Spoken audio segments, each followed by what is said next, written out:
faire ce concept là, mais genre avec vous, genre je vais vous parler comme si genre on parlait pendant la nuit, vous voyez. Du coup je pense que ça va être un truc assez cool. En plus là je suis posée, vraiment là je suis tranquille. Alors là j'ai actuellement tourné plein de vidéos ASMR en 2 jours. Parce que cette semaine je pouvais pas tourner après. Du coup normalement il y a cette vidéo jusqu'à mardi. Donc voilà, je suis assez contente. Qu'est-ce que je vais vous dire? Ah oui aussi je voulais parler d'un truc, j'en ai pas parlé. Je vais te tutoyer du coup puisque je te parle à toi. Récemment je suis allée au cinéma pour aller voir, comment ça s'appelle déjà? Everything, Everything, All at Once. Je crois que c'est ça. C'est un film de barge en fait, vraiment de taré. C'est... Comment expliquer l'histoire? Oh là là. C'est une famille chinoise qui vit aux États-Unis. Et la mère, elle est surchargée de ouf et tout. Et en fait, il y a un mec qui prend un peu la possession de son mari, on va dire, qui est la version de lui-même, mais genre dans un autre univers. En gros, le truc c'est le multivers, ok. En gros, il y a plusieurs versions d'eux-mêmes, mais genre dans différents univers. Et ils peuvent avoir accès à ces autres versions d'eux-mêmes pour faire en sorte que leur version de leur réalité à eux et les compétences de l'autre version d'eux-mêmes. Wow, ok, c'est le bordel. En fait, c'est pas très important le contexte, mais c'est pour expliquer un peu. Mais c'est un film un peu de taré. J'ai vu Bullet Train et je me suis dit putain c'est quoi ce film, genre avec tous les rebondissements. Mais celui-ci, il est quand même assez fou quoi. Et donc il y a son mari d'un autre univers qui prend la possession du corps de son mari, de sa réalité, qui lui dit qu'elle doit absolument venir et tout, que c'est elle qui est recherchée parce qu'elle doit tuer, je sais pas, une meuf, un truc comme ça. Et du coup, elle comprend rien à sa vie, enfin bref. Et c'est un film de taré. Vous voyez, genre il se passe plein de trucs très what the fuck. Mais au final, il y a vraiment une morale de développement personnel derrière ça. Je suis le genre de personne qui cherche toujours les morales dans les films. Et je trouve qu'il y a une très belle morale. Enfin, de mon point de vue, moi, ce que j'ai pu relever de la façon dont je l'ai perçu. En fait, dans le film, on peut remarquer que quand elle fait un choix de vie, en fait, ça, comment dire, je sais pas comment expliquer. En gros, un choix va s'ouvrir à elle et on la voit prendre un choix et là on voit comme une division. Et il y a en gros l'autre choix qu'elle n'a pas fait. En gros, je crois qu'il me semble que ça crée donc un autre multivers avec une autre version d'elle-même, avec l'autre choix qu'elle a fait, qu'elle a pas fait. Du coup, oh là là, je sais pas du tout si vous avez compris. Je suis en train de vous embrouiller l'esprit. Et je trouvais ça intéressant parce que du coup, en fait, cette version d'elle-même, ça représente tous les choix qu'elle n'a pas fait. Genre, c'est-à-dire qu'il y a une version d'elle qui est une star de cinéma, une version d'elle qui est chanteuse, une qui est cuistot, une où, bref, il y a un monde où ils sont des saucisses à la place des doigts. J'ai pas compris pourquoi, comment ça a pu en arriver là. Enfin bref, c'est tout ça avec toutes les versions d'elle-même, avec les choix qu'elle n'a pas fait. Et je trouve ça vraiment assez incroyable parce qu'on se dit, c'est vrai que il y a un moment, ils le disent en plus dans le film, il me semble qu'ils disent que chaque décision qu'ils prennent, genre ça compte quoi. Chaque truc compte et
on est des petites merdes sur cette terre et tout. Et à un moment, le personnage n'arrêtait pas de répéter rien n'a d'importance, rien n'a d'importance. Et qu'on est des petites merdes, vous voyez, genre ils insistaient sur des trucs comme ça. Et je me suis dit que, ouais, au final, c'est vrai, on est des petites merdes sur une planète. Il y a tellement d'autres planètes qui existent. Et je m'imagine, du coup, je me dis, est-ce que le multivers existe? Est-ce qu'il y a vraiment des versions de nous-mêmes qui existent avec des choix qu'on n'a pas fait dans cette vie-là? Peut-être que je pars assez loin, j'espère. Et je me dis que c'est vraiment assez incroyable. Enfin, déjà, j'ai eu Doctor Strange 2 avec, comment ça s'appelle, WandaVision, avec le multivers. Et là, ça, je suis totalement matrixée maintenant.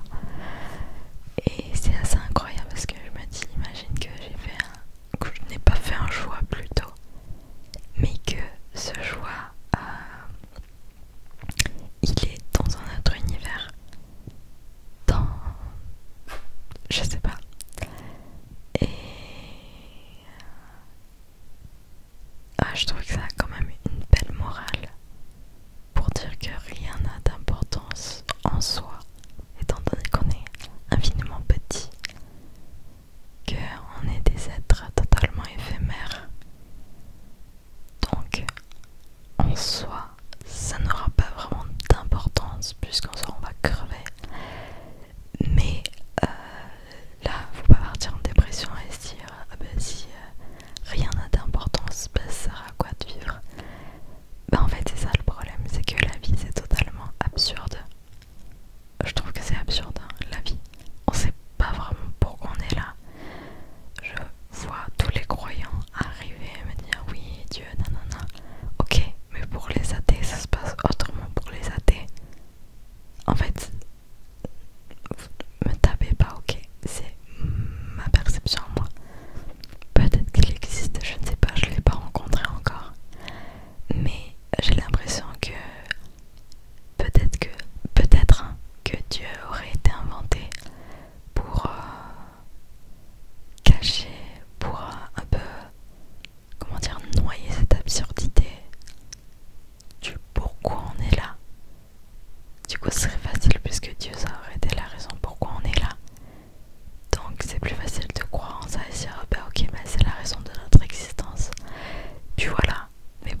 je vous dis à demain pour une